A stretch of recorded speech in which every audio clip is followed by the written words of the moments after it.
In number 2, we're looking at an arithmetic sequence. Our a sub 1, or our first term, is equal to 1. And the difference between our terms is equal to 3. This will help us figure out all of the rules and terms that we need to find in this problem. In part A, it says to write the recursive rule for the sequence. This is asking us to write a rule for a term based on the previous term. Our a sub 1, again, is 1. This is the first term. And a sub n can be found by looking at the previous term, a sub n minus 1, and adding the difference of 3.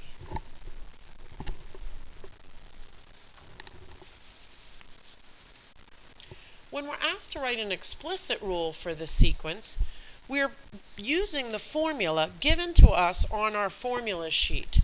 This formula is a sub n equals a sub 1 plus n minus 1 times d.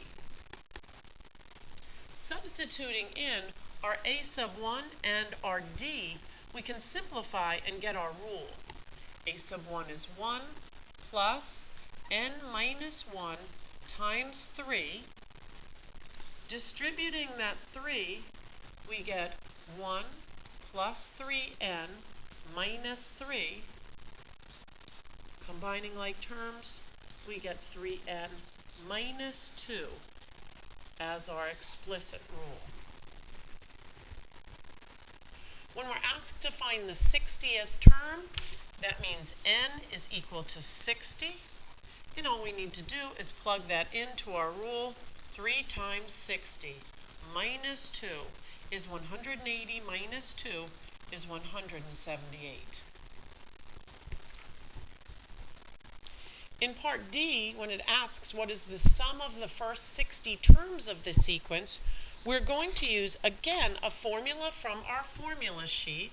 That formula is given by s sub n equals n, the number of terms, times the first term plus the nth term divided by 2. In this case, we want the sum of the first 60 terms, so we're going to get 60 times the first term is 1, the 60th term was 178, and divide by 2.